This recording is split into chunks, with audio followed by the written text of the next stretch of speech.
Ladies and gentlemen, good day and welcome to Q2 and H1 FY21 earnings conference call of Oriental Carbon and Chemicals Limited. This conference call may contain forward-looking statements about the company, which are based on the beliefs, opinions, and expectations of the company as on date of this call. These statements are not the guarantees of future performance and involve risks and uncertainties that are difficult to predict. As a reminder, all participant lines will be in the listen-only mode, and there will be an opportunity for you to ask questions after the presentation concludes. Should you need assistance during the conference call, please signal an operator by pressing star then 0 on your touchtone phone. Please note that this conference is being recorded. I now hand the conference over to Mr. Akshat Goenka, Promoter and Joint Managing Director of Oriental Carbon and Chemicals Limited. Thank you, and over to you, Mr. Goenka. Good morning and a very warm welcome to everyone. Along with me, I have Mr. Anurag Jain, our CFO, and SGA, our Investor Relations Advisors. I hope that all of you and your loved ones are keeping safe. Firstly, I would like to inform you that the Board of Directors has declared an interim dividend of rupees 4 per equity share, that is 40% of the face value. We have maintained the same interim dividend as previous years. Coming to the performance of the company, post a subdued performance in Q1 FY21, we have seen a strong bounce back in our business trajectory in Q2. This was on the back of normalization of replacement and OEM demand in domestic as well as international markets. I would like to update all of you that the operations at both the plants of the company have resumed with all the necessary precautions, adopting to social distancing and other safety measures. Capacity utilization levels are seeing consistent and healthy improvement. Operational efficiency has been restored during the quarter after a dismal Q1. We have recorded an EBITDA growth of 19% year-on-year and PAT growth of 30% year-on-year in Q2 FY21. Total income, however, has seen a 6% year-on-year reduction, mainly on account of reduction in asset volume and prices with higher proportion of domestic sales during this quarter. Further, we continue to maintain a robust balance sheet position with net cash on our books, which has helped us successfully navigate several economic cycles. The Indian automobile industry saw a gradual recovery in the quarter gone by. The recovery is likely to stay strong in anticipation of the festive demand and normalization of supply chains, strong sentiments from the urban market, and preference of personal mobility. With another good monsoon and good harvest for the Rabi crop, the domestic rural economy is also expected to remain buoyant going ahead. We expect this momentum to sustain going ahead. However, the optimism is subject to any recurrence of COVID-related shutdowns imposed by any government, be it in India or in our export markets in the future.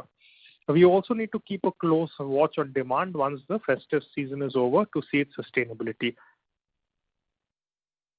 A brief update on our capex plan. Our expansion has faced delay due to suspension of civil and other work during the shutdown period on account of COVID-19 and availability of labor thereafter. The first phase of insoluble sulfur plant and sulfuric acid plant, which is expected to be commissioned by end of FY21, would be delayed and expected to be commissioned by Q1 FY22. OCCL has consistently evolved our technology standards over the last 25 years by investment in professional research and equipment benchmarking with the best standards. We are on a strong footing to deliver sustainable and profitable long-term growth with our dominant position in the industry being the only domestic player producing IS with a domestic market share of approximately 60% and approximately 10 to 12% of global market share and a marquee customer base. We would be focused on expanding our foothold in markets where we have low penetration over the coming years. Our efforts will continue in streamlining costs, eliminating wastage, and reducing consumption of water in order to remain socially responsible and improve efficiency of operations. Now I would like to hand over the line to Mr. Anurag Jain to update you on the financial performance of the company. Thank you, Akshay. I would first take you all through the standalone financials of the company. Total income for Q2 FY21 is rupees 81.8 crores as compared to rupees 87.5 crores in Q2 FY20. Revenues have been impacted on account of lower realization in sulfuric acid, on account of lower raw material cost, and due to the market distribution being more in the favor of domestic sales. Despite the challenging environment, we have been able to make good volumes.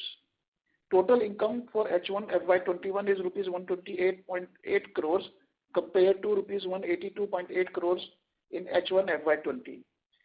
EBITDA for Q2 FY21 stood at rupees 33.5 crores as compared to rupees 28.1 crores in Q2 FY20. Margins have improved on account of reduction in raw material prices and efficiencies achieved through cost control measures which were undertaken.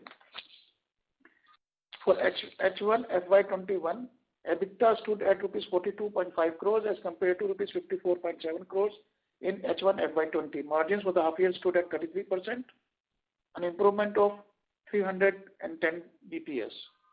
Profit after tax for Q2 FY21 is rupees 20.4 crores as compared to rupees 15.8 crores in Q2 FY20, year-on-year growth of 30%. Our PAT margins for the Q2 FY21 have improved by 690 BPS to 24.9%. For H1 FY21, PAT stood at rupees 21.8 crores. Margin for half year stood at 16.9%. With this, I would like to open the floor for question and answer. Thank you very much. We will now begin the question and answer session. Anyone who wishes to ask a question may press star and 1 on their touchtone telephone. If you wish to remove yourself from the question queue, you may press star and 2. Participants are requested to use handsets while asking a question. Ladies and gentlemen, we will wait for a moment while the question queue assembles.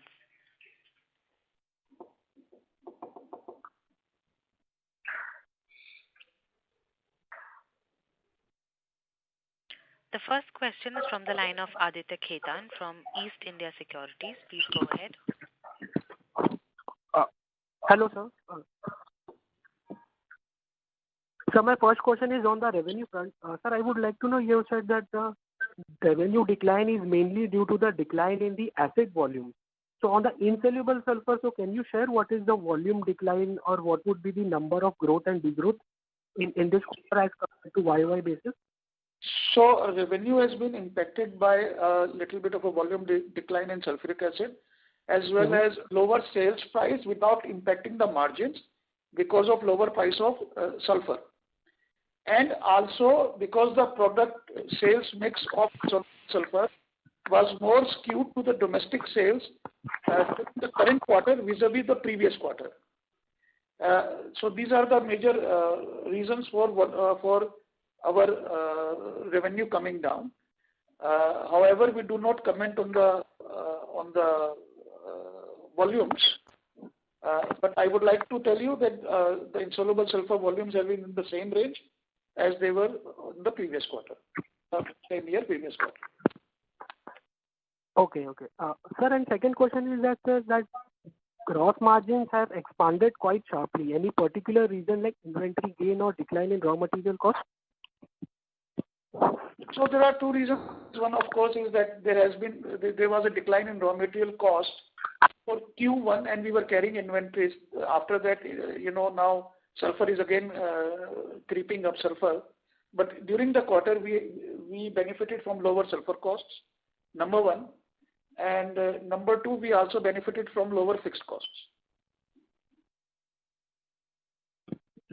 Okay. And sir, how much could be the savings in the fixed cost if you can give a number?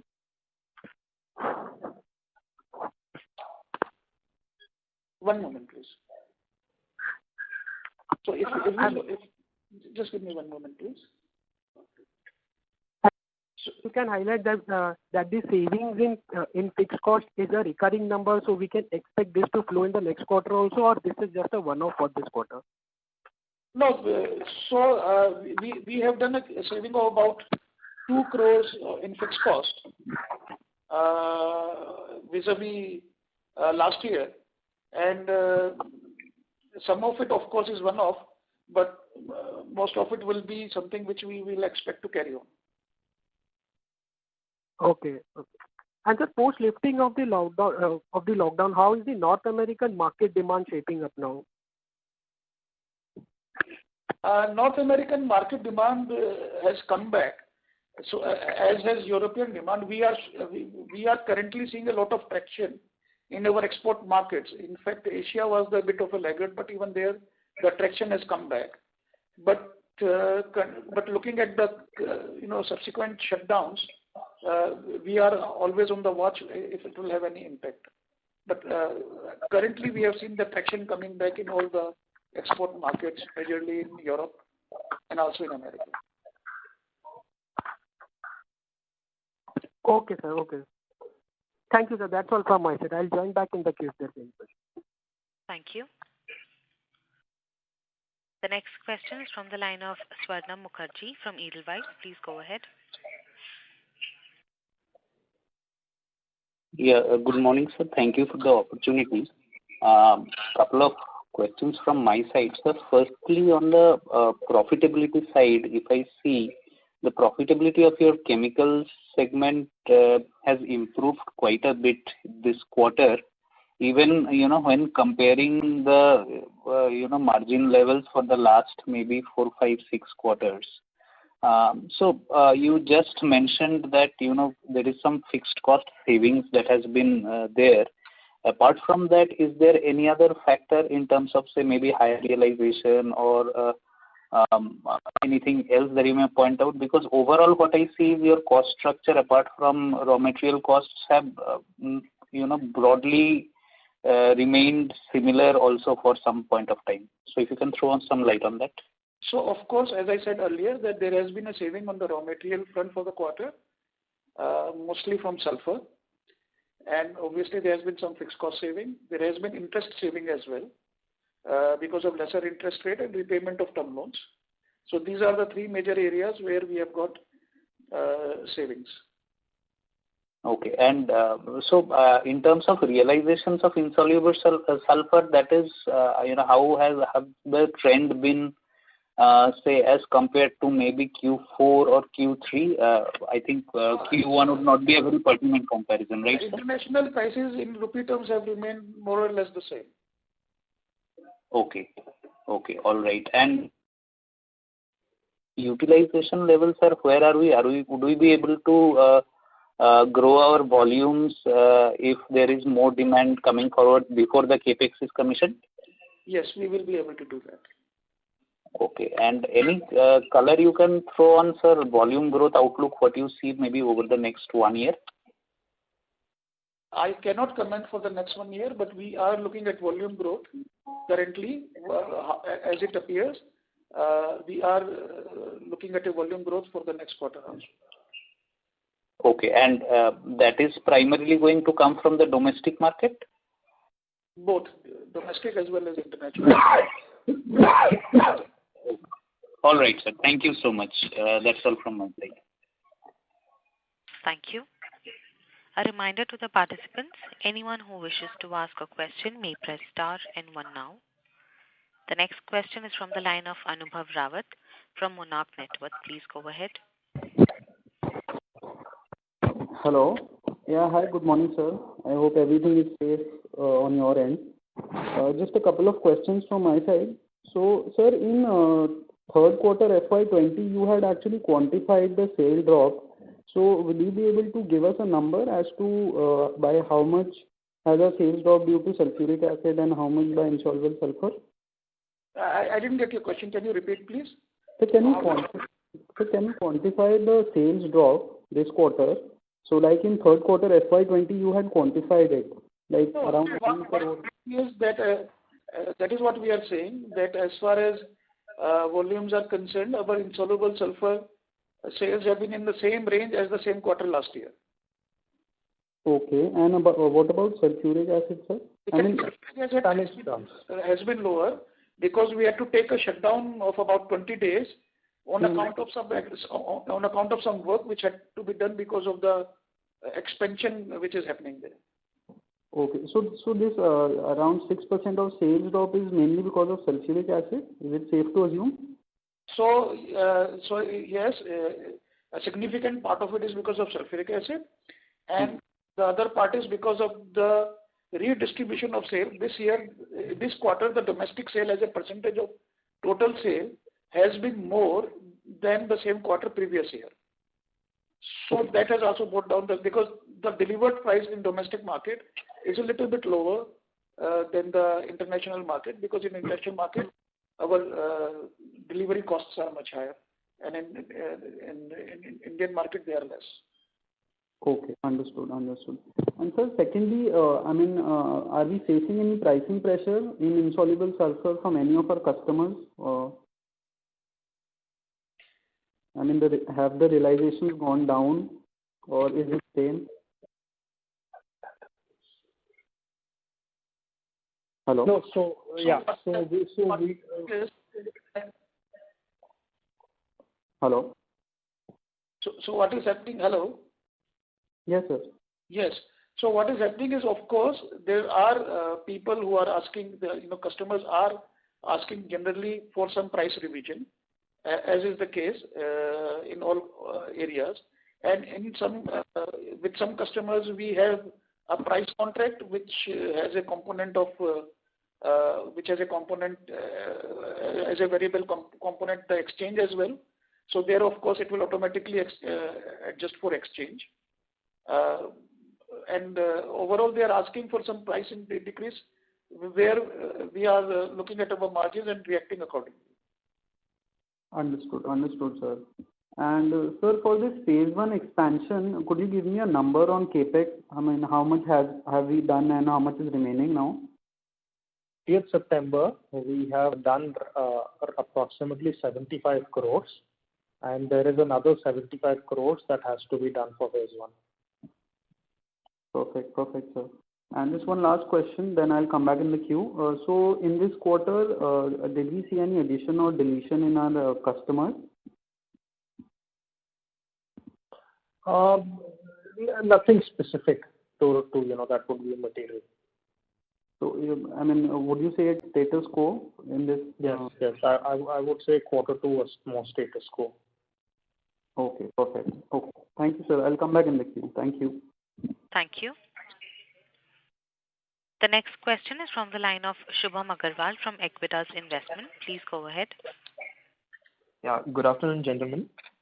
Sir, my first question was regarding the investments. So in the annual report this year, various investments in category 2 AIF and category 1 AIF was done. Exponentia, Paragon, Fireside Ventures, etc. So though amount not material, but I wanted to understand the thought process behind it, and how are we looking to go ahead with this investment going forward? Do we want to increase the investment in such AIF? And if you can, give us some. So let me try and answer that briefly. It's a bit of a complicated question to answer easily on a call.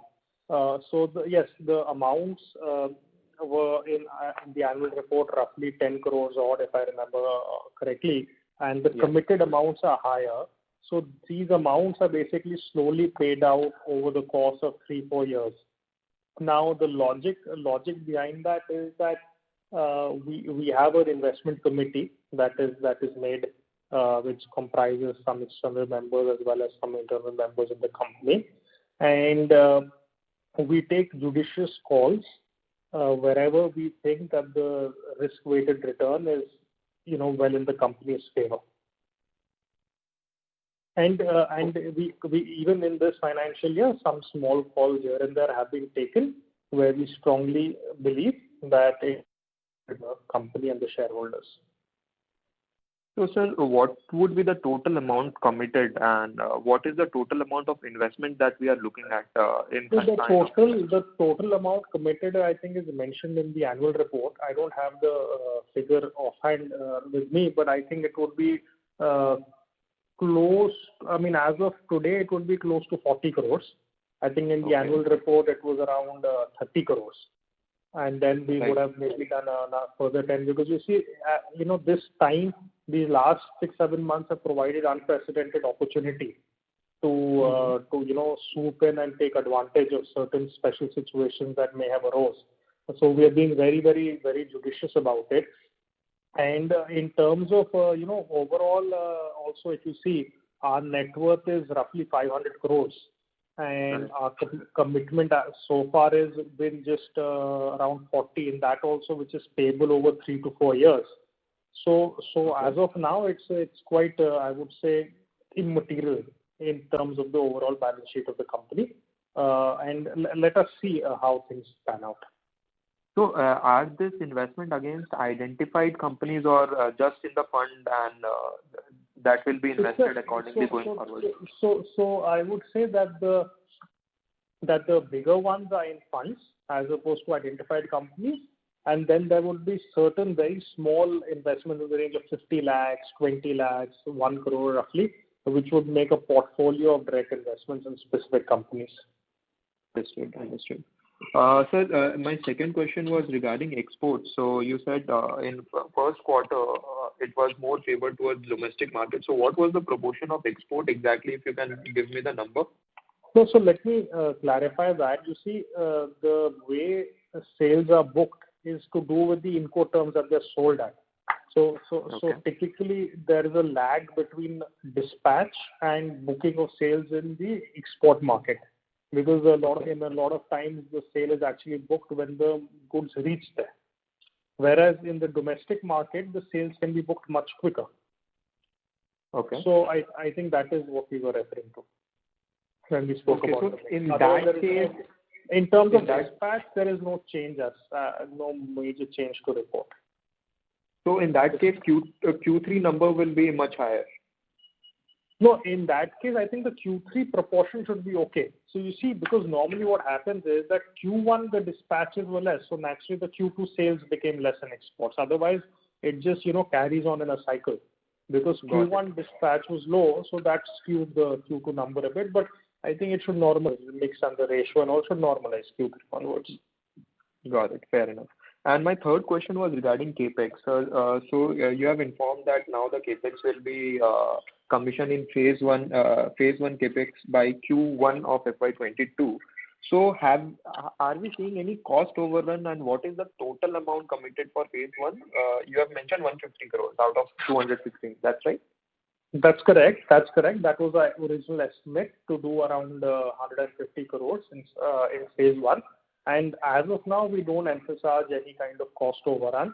Although this one point I should have made in my opening remarks, and this gives me a good opportunity to make it. So we have consistently said over the last 2-3 calls that we are looking at doing a big captive solar power scheme in Dharuheda. Unfortunately, the permission has not been granted to the developer who was going to supply that to us. So that has fallen through. So I thought it's important for everybody to know, because we had said that we are going to do this. But only last month we heard that the developer did not get permission to execute. This is very, very unfortunate. So that was also part of the project cost.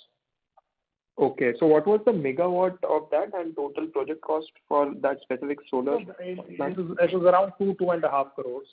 Not much. That was also half a megawatt.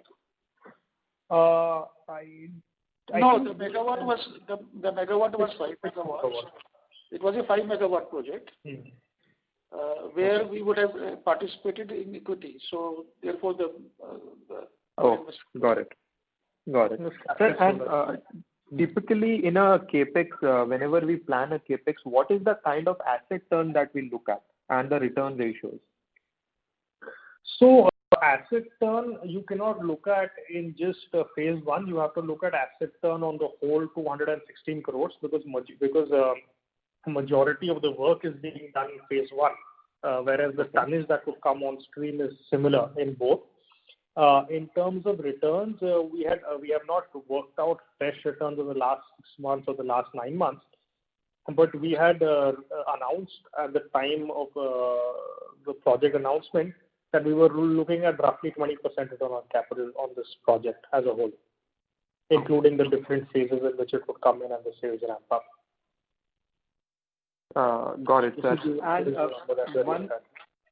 one last question I had about the global demand and supply situation as of now. So do you see any additional capacity coming up in next 2 years? Apart from our capacity that is coming up, only one Chinese company had announced that their capacity will come up. Apart from that, no, there is no further capacity that we are aware of. And so what would be that total tonnage? Total tonnage, the Chinese company said that they are coming out with 30,000 tons, which should be operational in the next 6 months or 3 months odd. And our capex is around 12,000 odd, phase 1, which will come in another 6 to 9 months. Apart from that, no, we have not heard of any other capacity expansion happening. On the contrary, we have actually heard of some of our competitors reducing capacity by shutting some old plants. Okay, that would be Eastman and Shikoku, right? Yeah, I don't want to make specific comments. You can. Oh, no worries, no worries. Fair enough.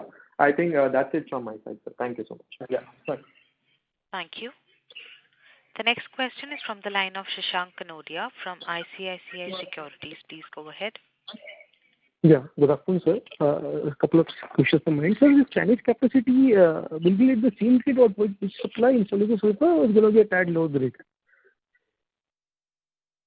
I couldn't understand your question clearly. Please, can you repeat? Yeah. So you mentioned that this 30,000 tons is the additional capacity to be putting by the Chinese company, right? Yes. So normally in our case, China is not a competition, right? They produce low-grade insoluble sulfur for us. We produce high-grade. So this 30,000 tons is the same grade that we produce or it's going to be a low-grade carbon insoluble sulfur? This 30,000 tons is going to be similar to what they are currently producing. But you see, I mean, they are selling it. They are selling it in China and all that, and it could, depending on what strategies people employ, it could, create some overcapacity in the Chinese market, and that could have spillover effects in other geographies then. Right. And so secondly, so you mentioned in the initial opening remarks that the insoluble sulfur volumes were flat on Y-on-Y basis, right? In sum total. Sorry, I can't hear you very clearly. Opening remarks, you mentioned that the insoluble sulfur volumes were flat on Y-on-Y basis, right? So if you could break the volume between domestic and export in terms of just the growth numbers?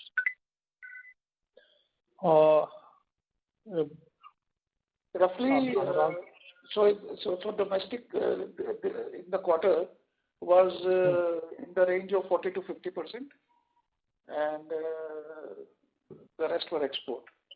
So I'm talking about the growth numbers. No, we said that the Q2 year on year was roughly the same. Right.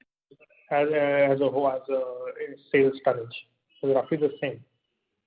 So what about the tonnage in domestic and exports in terms of growth numbers, if you can help us understand? So I'm basically coming from the fact that all...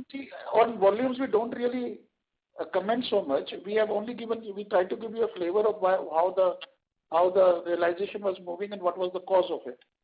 Secondly, as Akshat has pointed out, the major reason for this quarter, the domestic sale being higher was because most of the sale which was done in the export market was still in transit. So because it gets booked after a period of say 15 days to 40 days, and that will be booked in the coming month, and then it So sir, I'm basically coming from the fact that most of the tire companies are reporting volume growth, right? So our volume growth will be in tandem with what they report, right? We have not lost market share per se. No. So our volume growth would be in tandem with what the tire companies are doing, yes. Okay. Secondly, on your raw material front, you mentioned that we had some low-cost inventory which benefited us this quarter, right?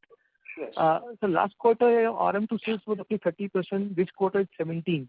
Normally, it's a range of 25-26%. So going forward, do you see that we will be getting back to the 25-26% range, or it can be tad low? No, I think it would go back to that kind of a percentage range. So in the first quarter, we had opening stock of higher cost inventory, and we got the benefit in the second quarter of a lower cost inventory opening stock because of the lower prices of sulfur in Q1. Right. So, sir, then on the EBITDA margin, sir, what will be your, you'll be maintaining that the long-term guidance is roughly 25 to 28%, right? Right. So the guidance remains the same, or, sir? It remains around the same thing. We would like to maintain the same guidance on the long-term EBITDA margin. Okay. And sir, recently, the government has capped some incentives under the MIS export scheme, right? So just wanted to check, does it impact us or anything that we should bother about it? It will impact us because, that is something that we had been booking in our profits for the last few years, and including in the first 6 months of this year, we have booked it in our P&L, so that will stop. So that amounts for roughly 2% of sales, export sales? Anurag, please help with this. So it's not 2% of export sales as such, it's 2% of the FOB value of export sales. So it will I think in quantum, 1.7% of the sales. We've been booking roughly 3 odd crores every year. Okay. Is that Anurag, is that figure correct? I think it's about 3.7 crores in the last year. Yeah, okay. So then that would. So, sir, have been able to mitigate it to any price increase for international customers? No price increases. So this brings margin to some extent. So I couldn't hear that. Please repeat the question. It could get our margin to some extent, right? This loss of 3-4 odd crores. Yeah, this would come from us only. This loss of 3-4 crores will come from us. All right, good. So that's all from my side, sir. Wish you all the best. Thank you. Thank you. The next question is from the line of Kunal Mehta from Vallum Capital. Please go ahead. So thank you very much for the opportunity. And this is my first call for Oriental Carbon, so pardon me if my questions are a bit fundamental. So I have two, three questions. Just want to understand the current prospects a bit better. So this quarter, could you please help us understand the demand, which you mentioned that the volumes were stable.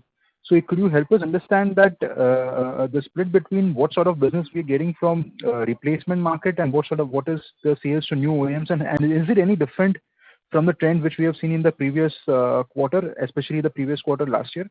If any qualitative trend would also be very helpful. It is you may refrain from not giving any numbers. It's fine. No. See, the thing is that we sell our insoluble sulfur to the tire companies. Now they sell the tires, whether they sell it in the replacement market or to the new car OEMs, is something that is at their end, and we will not be directly knowing about it. But obviously, if you look at the trend of how the tires go, how much percentages go to replacement market and how much percentages go to OEMs, that is, roughly you can take it as a ballpark figure for our consumption also. Okay, understood. So, and even historically, this trend has been, you mentioning that our trend, our sales would also be in the same trend as the market share of OEM, the new tires and the replacement tires. That's the way to put it. Yes, we sell our product to the tire companies. They make tires. Now, where they choose to make, there are some companies which are better in the replacement market. There are some companies which have more market share in the OEMs. So according to that, you take the industrial distribution, that will be our distribution. Sure. And secondly, I wanted to understand, how do you see so this quarter, I think, across the whole entire auto chain, across the whole value chain, we've seen, I would say, good recovery because the inventory had to be built up for the Diwali season, and everybody is taking a risk that this some success would happen, and so just wanted to understand, sir, how do you see your order book and operations at least for the next few coming quarters? Is there any visibility you have that this sort of volumes which you have seen in Q2, at least we could see it for the next 2-3 quarters? That's the second question. So for Q3, our order book is looking very strong, and we hope it will continue like this in Q4 and onwards. Regarding the specific question about whether this is pent-up demand and how things happen, January onwards. it's anybody's guess, because I don't think even the auto companies, let alone the tire companies, can answer that question. But yeah, today, if you ask, the order book looks robust. Sure. Just and the final question I have is that so when now we have this existing base business, and now we are adding capacity to the tune of, I think you mentioned that in two phases. I mean 55,000 and 55,000 in phase 1 and 5,500 and 5,500. Oh, I'm sorry. Pardon me. 5,500 and 5,500 in the next two phases. So, I mean, as far as the auto cycle is concerned, we are right now at almost near the I would say about somewhere above the bottom. And so this capacity addition which you are which you have thought of. So, I mean, what is I just want to understand the rationale behind this. That do we expect that over the next 4 or 5 years, I mean, this sort of capacity I'm sure, of course, that is the plan, but how do you see the ramp up of this capacity? Because right now the recovery in autos is still, I mean, not just in India, across the globe. I mean, people are guiding for at least 2 more years of auto down cycle. I mean, so any views on this would be very helpful. How should we see the ramp up? I mean, of this capacity, phase 1, phase 2, and let me put it this way: the situation is very dynamic and it has to be looked at. So at the time when we started this expansion, that time it looked very robust, and we were very confident of how things would go. After that, as you know, last year 2019 was a big downturn for the auto industry, and then COVID came. Yeah. So naturally, but we were already, and thankfully I may say right now, we were already committed to the project. So there was no question of stalling it or coming back. And now, if you ask me today, the situation looks quite robust, and we feel confident that the phase 1 that we are putting up could be ramped up in appropriate time. So it all depends on the situation. Sure. But if you ask me today, yes, we are confident of ramping it up in appropriate times. Sure. And does the CapEx, I mean, sir, I think in a lot of this, given the set of products, given the main product focus that we have, and which is a singular product where we have a huge market share globally, and especially in India. We don't have huge market share. We have only approximately 10, 11, 12%. Okay. So, sir, here, does the capex cost of the plant give you an advantage? And if yes, if it does give you an advantage, how much of an advantage could it be? I mean, so if you could set up a facility for, say, something like a 250 crores, given the capacity you're trying to add. I mean, what could be the capex for somebody in China and some other, maybe probably in the United States, if somebody would have to have the similar sort of capacity? Any advantage do we have? I'm sure there would be some advantage, because otherwise... it would be difficult to comment on everybody's thing, but for example, China Sunshine is a listed company and their figures are publicly available, so you can use that as a reference point. Apart from that, it depends whether somebody setting up greenfield or brownfield. That obviously has a big impact on the project cost. And then everybody has slightly different technologies with which they set things up, and different parameters. Some people have higher engineering costs, some people have higher capex costs, some people have higher land costs. So it's very different. It's very difficult to say. But what I can say is that our cost structure of setting up capacities is very competitive. Got it, sir. Got it. Thank you very much for the comments. Thank you very much. Thank you. The next question is from the line of Pritesh Chheda from Lucky Investments. Please go ahead. Sir, just a clarification on one of your comments. So sum total, the net capacity addition in the system will be how much? 30,000 is what Sunshine is adding, 11,000 is what you are adding, and some players are shutting down. So sum total capacity addition over the next 2 years will be what? Look, the figures of what is shutting down and how much would not be correct for me to give out like this, because it's not some concrete information. But any educated guess that you want to share? No.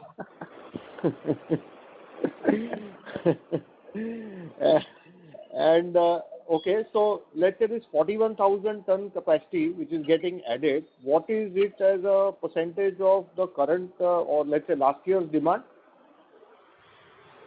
As a percentage of last year's demand, I think this would be in the range of 10 to 15%. Okay. 15%, more like 15%. Okay. Of the total world demand, right? Yes. Okay. Of last year. Okay. And just another clarification, the 250 crore project that we are putting is for 11,000? Not 250, 215. Acha, 215, okay. So 215 crore will lead to 11,000 ton of capacity, right?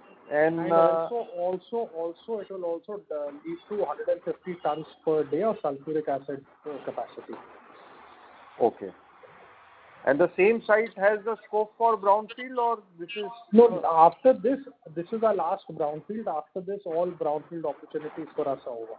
Okay, this is a brownfield. Okay. Thank you very much, sir. Thank you. Thank you.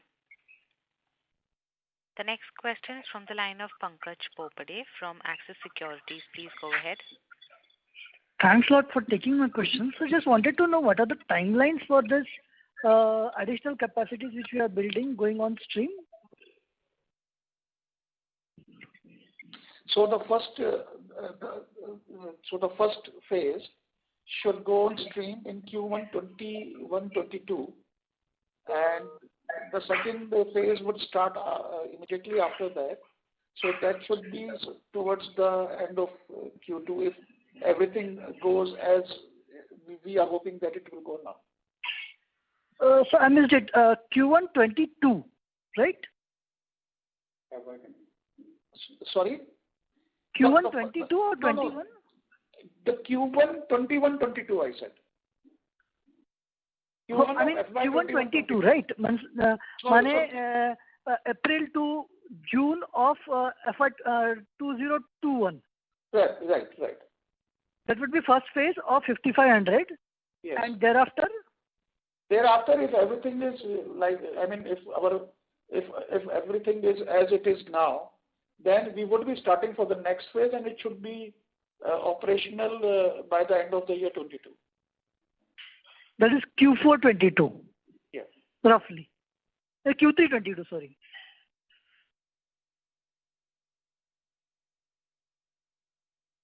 Hello? Yes. That will be Q3 22, right? So that will be Q3 22-23. Yeah. Okay. Thank you.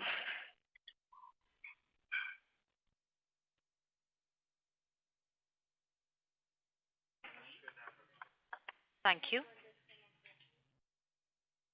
The next question is from the line of Ritesh Gandhi from Discovery Capital. Please go ahead. Hi, and congratulations on your numbers. Just had a question with regards to all the incremental capacity which is coming online, including ours. Do we see actually potential pressure on pricing to actually fill up our incremental capacity? So currently the capacities that we are adding are more focused towards the market where we have little presence or big players where we have little presence. So we do not foresee a very specific pricing pressure as such for these new quantities. Got it. And actually, kind of going into the rest of FY21, do we expect to be able to retain our EBITDA per ton on an absolute basis? I understand the revenues may go up and down based on the RM costs. So that is what our effort is, that we maintain our EBITDA on per metric ton basis. On when you say EBITDA per metric ton, sorry. If you are talking about EBITDA per metric ton basis, then we would like to again reiterate our commitment, which is that on total, we would like our long-term commitment is late 30%. Got it. And wouldn't this actually slightly go up because the exchange rate should actually help us also? in terms of EBITDA a ton, in terms of absolute as opposed to percentage, because the percentage may not be accurate if we have to pass on raw material increases and decreases, right?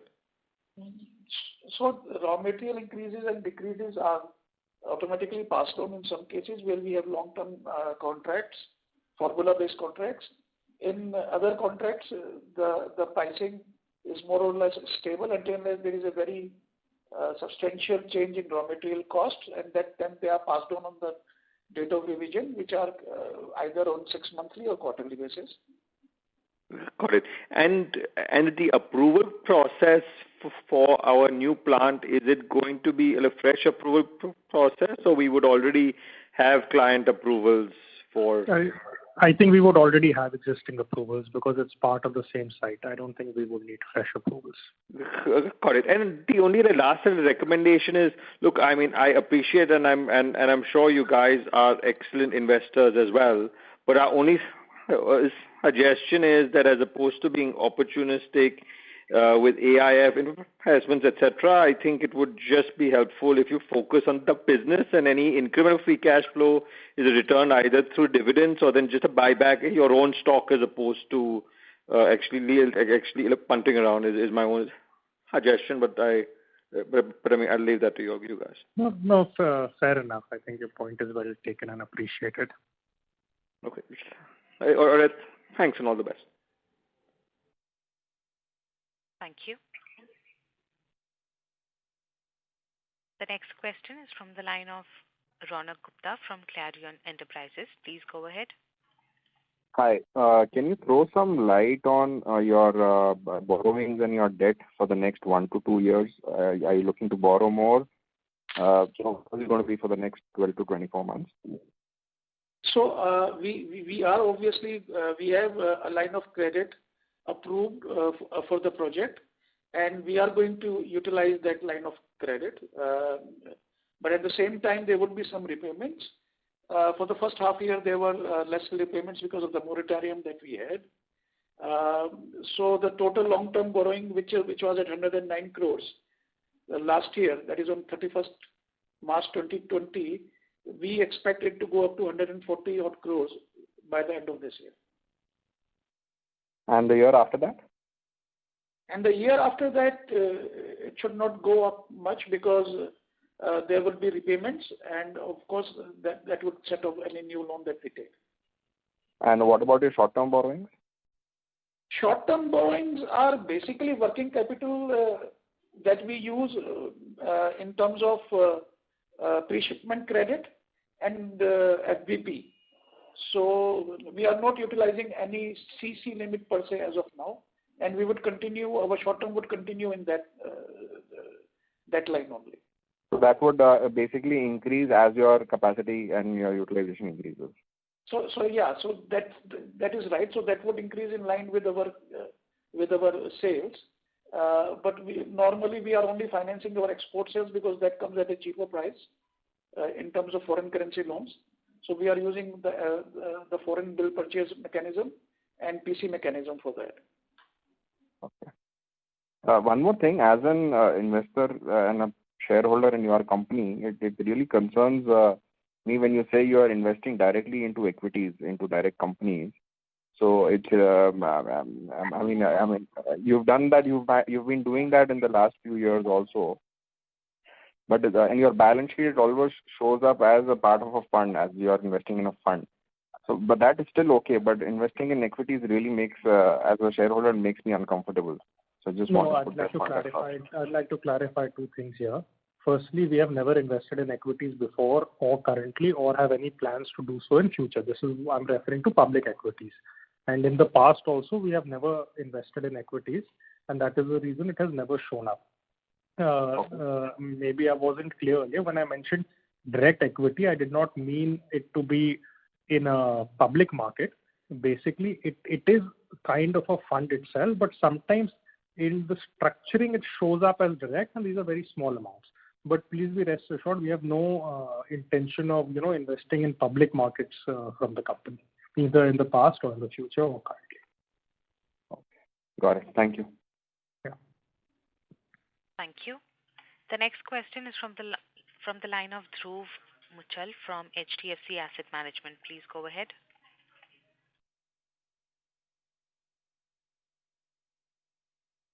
The line for the current participant has dropped.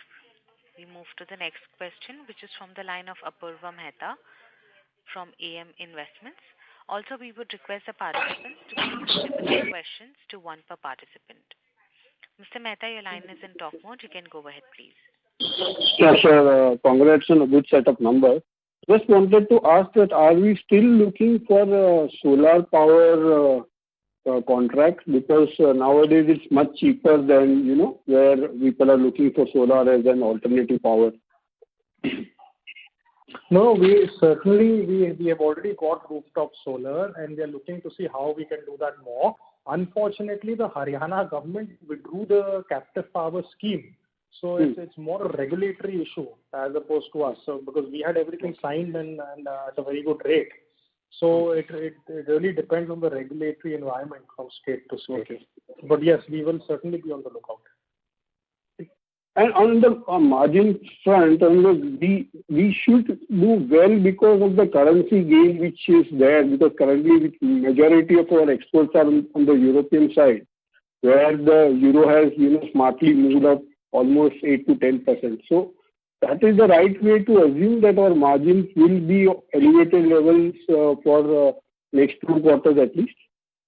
So first of all, our sale is more or less divided between dollars and euros. It's not that it's only okay.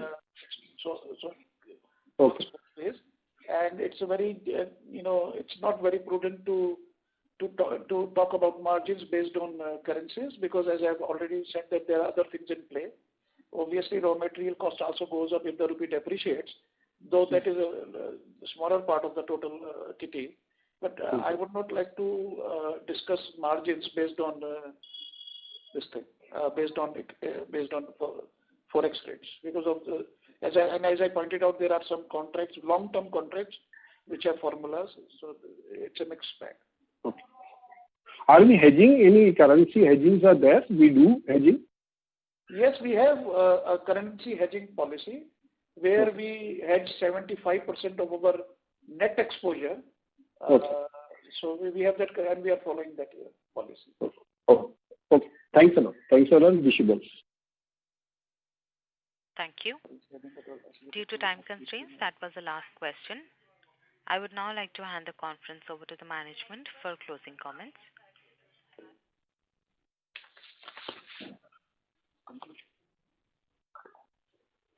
I take this opportunity to thank everyone for joining on the call. I hope we have been able to address all your queries. For any further information, kindly get in touch with me or Mr. Goenka or Strategic Growth Advisors, our investor relation advisors. Thank you once again. Thank you. On behalf of Oriental Carbon and Chemicals Limited, that concludes this conference. Thank you for joining us, and you may now disconnect your lines. Thank you.